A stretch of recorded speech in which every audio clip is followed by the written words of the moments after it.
Estamos buscando la comunicación con Luis Chuquibara, el embajador Luis Chuquibara, que ha viajado con Ollanta y lo ha acompañado en las reuniones con Hillary Clinton, con el encargado de seguridad de la Casa Blanca y con el propio Obama, Barack Obama, que se dio un tiempo para reunirse con Ollanta Humala. Aparentemente interrumpió una reunión para saludarlo cuando menos. Bueno, estamos ahora con Juan Cheput, que es el secretario de Política de Perú Posible. Juan, ¿cómo está? ¿Cómo está? ¿Qué tal? Muy buenas noches. Bueno, nos preocupa el tema del tipo de acuerdo político que se está produciendo con Gana Perú, ¿no? Porque según la versión de Perú 21, pues lo que está pasando es que Ollanta Humala quiere una relación más fuerte con Perú Posible.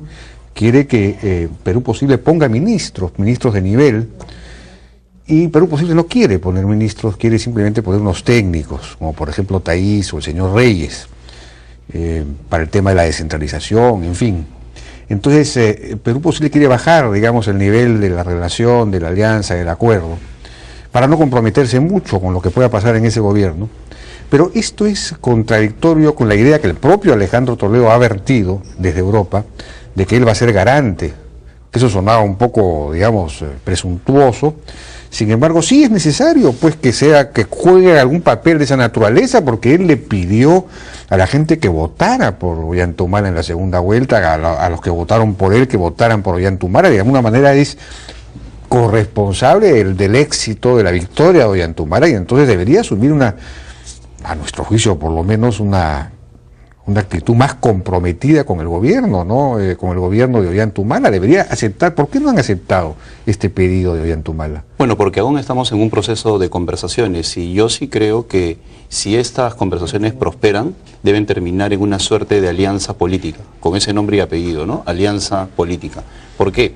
Porque la configuración de la relación que queremos mantener se va a desenvolver en tres frentes: el político, a partir de la formación de opinión, el papel de nuestros dirigentes, nuestro nivel de cercanía con el pueblo a través de las bases; el parlamentario, donde las conversaciones están bien avanzadas, encabezadas por Daniel Mora y Javier Reategui; y en el ámbito de participación en el Ejecutivo, que no solamente se limitaría a una participación de Perú Posible con técnicos, sino eventualmente con algunos ministros en el gabinete. Pero eso depende de lo que nos manifieste el presidente electo Ollanta Humala. Si él desea que en algunos sectores nosotros participemos, pues nosotros le diremos: estas son las personas. Pero esa fase de la conversación está pendiente porque ha habido problemas de agenda en los últimos 15 días. El presidente electo debe estar regresando en las próximas horas. Alejandro Toledo se va a mantener en el Perú durante los próximos días, y yo creo que como consecuencia ya de la cercanía de la localización de ambos acá en el Perú, podrán llegar ya a un acuerdo definitivo, ¿no? Que se traduzca en una alianza política. Bueno, pero según la información de Perú 21, que suele tener buenas fuentes, pues Ollanta Humala quisiera que efectivamente Perú Posible participe con ministros. Incluso se mencionan nombres, ¿no? Alberto Borea, Carlos Ferrero, Juan Cheput, dicho sea de paso, hablando del rey de Roma. Entonces, y que Alejandro Toledo le habría manifestado que en principio no ese nivel de participación. Tal vez porque, como te decía hace un instante, estamos en proceso de conversaciones, y porque las tres personas que han mencionado tienen un perfil político alto, independientemente de las altas características y calidades profesionales de Carlos Ferrero y Alberto Borea, ¿no? Que yo creo que serían estupendos miembros de cualquier gabinete. Pero creo yo que al final esto se va a dilucidar en los próximos días, porque... O sea que existe la posibilidad de que sí se acepte integrar el gabinete. Efectivamente, existe la posibilidad, y que pero esto no se quisiera integrar el gabinete con, digamos, líderes de Perú Posible de tan alto nivel. ¿Ese sería el tema? Bueno, yo creo que al final cualquier relación política va a exigir de ambas partes lo mejor. Claro, y yo no quisiera ingresar a una categoría de personalización, porque realmente me siento incómodo, pero sí creo de que debe llegar... como consecuencia de esto debería tenerse un equipo cohesionado que piense en el país, porque no solamente debemos limitarnos a la participación ministerial, sino a los cerca de 2.500 personas que, muy bien hablaba Pedro Pablo Kuczynski, se necesitan en el país para gobernar. Personas que se desenvuelven en ministerios, en organismos públicos descentralizados, etcétera, etcétera, de alto nivel, y que podríamos estar nosotros compartiendo experiencias y planteando algunos prospectos interesantes para que puedan participar en el Estado, porque lo interesante es que el Perú se mantenga en la senda del crecimiento. En estos momentos hay dinero de por medio, pero no hay capacidad de gestión. Y lo peor que le podría pasar al país es que ingrese en un déficit de gestión, ¿no? Y eso sí nos inmovilizaría. El problema no es solamente la gestión, ese es un tema que, digamos, de alguna manera arrastramos, ¿no? Y que hay que resolver, sin duda hay que resolver. El problema es la orientación política, las decisiones de política, económica, etcétera, ¿no? Para mantener una tasa de crecimiento alta, sin la cual no vamos a poder hacer redistribución ni inclusión social. Completamente de acuerdo. ¿No es cierto? Entonces, para eso sí se necesita la presencia de, digamos, sería buena la presencia de gentes de Perú Posible en el gabinete, y es a nivel político, no a nivel de técnico. Y es por eso que las conversaciones tienen que ver con la construcción de una agenda en primera instancia. Esa agenda se va a manifestar en nuestro desenvolvimiento en el Congreso, y en una anterior entrevista que me hiciste he manifestado con absoluta claridad que, por ejemplo, algunas modificaciones constitucionales sobre el rol subsidiario del Estado es algo que no comparte Perú Posible, es algo que en su momento haremos saber con claridad, por ejemplo. Creemos que eso sería abrir la puerta a una serie de emprendimientos nefastos para el país, y eso se plantea no solamente en un Consejo de Ministros, sino también desde el ámbito de la política, desde el ámbito de la discusión pública. Pero eso tendría que ser, digamos, el Consejo de Ministros es la primera instancia para plantear una cosa así. Si ahí hay presentes ministros de Perú Posible, digamos, de alguna manera eso es una garantía de que el país va a seguir manteniendo un modelo. Y es por eso que nosotros confiamos que en las próximas semanas o en los próximos días se llegue a concretar algún acuerdo de ese tipo, que, como te decía al inicio de nuestra conversación, sí se traduciría en una suerte de alianza política, porque presencia de Perú Posible en el gabinete, acompañarlos con nuestros votos en el Congreso y tener participación en el proceso de formación de opinión, pues obviamente ya genera una relación de ese tipo, ¿no? Ahora, ¿el presidente Toledo hasta cuándo se va a permanecer en el Perú? Va a permanecer en el Perú, él definitivamente, hasta que se agoten esas conversaciones, porque no solamente estamos trabajando el ámbito de la relación con Gana Perú, sino también el ámbito de la consolidación con Perú Posible como partido. Y hay otras cosas que nos preocupan en el interín, ¿no? Por ejemplo, la Comisión de Transferencia. La Comisión de Transferencia, desde nuestra experiencia, exige una participación más política de Gana Perú. No solamente se debe remitir, y te digo esto porque hace unos instantes vi al ministro Villasante en otro programa de esta casa, en el cual manifestaba que está entregando una serie de documentos a la Comisión de Transferencia.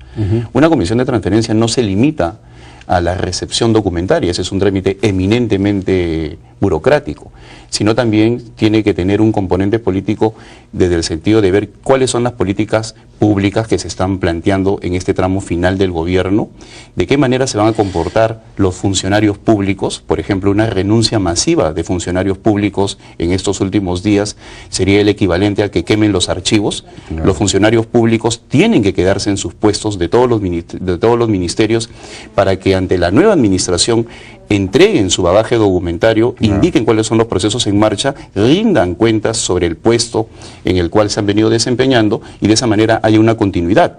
Porque lo peor que nos podría pasar es que en los próximos días veamos una renuncia masiva de funcionarios, con lo cual simplemente se cortarían los brazos y las piernas de la administración pública, ¿no? Y eso dudo mucho que haya una renuncia masiva de funcionarios. En el Perú nadie renuncia. No, en el Perú se renuncian cuando hay presión política.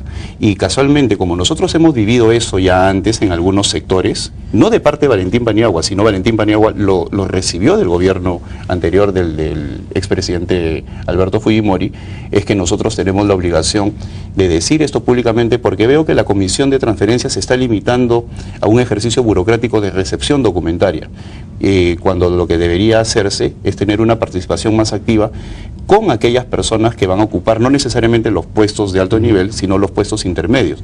Y conocer bien los programas que se están llevando a cabo, ¿no? Programas sociales, programas no solamente sociales, sino también colocaciones, etcétera, etcétera.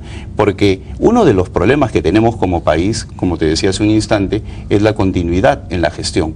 Yo veo que lo que se está manifestando en algunos sectores de los gobiernos locales y regionales sería terrible para el país, que se empiece a manifestar en el Ejecutivo. Allí sí no solamente tendríamos un frenazo, sino estaríamos abriéndole las puertas a una eventual recesión en el próximo semestre. Y eso sí sería un problema para el Perú, ¿no? Ahora, en esta relación entre Perú Posible y Gana Perú, entre Alejandro Toledo y Ollanta Humala, sería bueno que el expresidente, el presidente Toledo, de alguna manera modulara mejor sus expresiones, ¿no? Porque en el diario El País hoy día hay esta entrevista que no sé, la verdad, si habrá sido hecha ayer o antes de que él regrese al Perú, en donde, bueno, son unas expresiones un poco... Humala obtuvo solo una mayoría relativa, así que necesita su apoyo parlamentario para aprobar cualquier ley. ¿Cuáles son las condiciones? Le preguntan y él responde: no tendrá nuestro apoyo si quiere controlar los medios de comunicación, hacer estatales empresas privadas o quitar el límite a los periodos de reelección. Perú no puede ser otra Venezuela. Ahora somos vigilantes del crecimiento económico que ha tenido el Perú en los últimos años. Bueno, está bien, tiene razón, ¿no? Tiene toda la razón. Pero no sé, un poquito más diplomático, y por otro lado, si es consecuente con eso, pues debería integrar el gobierno, debería poner lo que decíamos al principio, ¿no? Es antes de que regrese al Perú, ha salido en El País el día de hoy, en la madrugada de hoy, yo lo he leído de punta a punta, y evidentemente yo creo que en estos momentos en los cuales está en marcha la construcción de una agenda en conjunto, de una eventual ayuda de Perú Posible que se manifieste en la participación activa en el gobierno, pues tiene que haber un mejor lenguaje de parte de todos, voceros, del presidente electo, del presidente anterior, etcétera, etcétera, para que de esa manera podamos entender que nuestro país pues no debe cambiar con cada cambio de administración, ¿no? Sino que tiene que haber una continuidad y una eficiente administración de la cosa pública. Ahora, el otro tema, ya para terminar, clave es el ministro de Economía o ministra de Economía. ¿Cuál es su opinión al respecto? Bueno, yo sí estoy convencido de que el futuro ministro de Economía no se tiene que limitar al ámbito de lo local. Si bien es cierto, es difícil para mí hablar de personas, por obvias razones, porque pertenezco a un colectivo político que está en tratos, primero que nada está el país. Claro. Y desde ese punto de vista, que un ministro dé confianza en el exterior en un conjunto como el actual, en un escenario como el actual en el cual vivimos en un mundo globalizado, pues claro, es obvio, ¿no? Nosotros necesitamos dar buenas señales hacia los organismos internacionales, el Fondo Monetario, el Banco Mundial, para la dación de préstamos, también ante los inversionistas. Un buen ministro de Economía es alguien que otorga confianza. Yo el día de ayer he estado reunido con un importante fondo de inversión que me manifestaba, entre otras cosas, aspectos positivos de la nueva administración que tenían que ver coincidentemente con lo que ha manifestado Mario Vargas Llosa, en el sentido de que un nuevo gobierno puede tener un mayor enfoque hacia lo social y de esa manera puede tranquilizar los conflictos que hay en estos momentos y acelerar las inversiones, pero eso requiere de un alto componente técnico. Claro. Por un lado, un alto componente técnico en el Ministerio de Economía que dé tranquilidad hacia los inversionistas y por otro lado la vocación social del nuevo gobierno que se complementarían. Una cosa sin la otra no funciona. De acuerdo. Entonces creo que tiene que pensarse en eso. Juan Cheput, muchas gracias por su participación. Gracias a ti. En la Hora N. Fue el secretario de Política Nacional de Política de Perú Posible.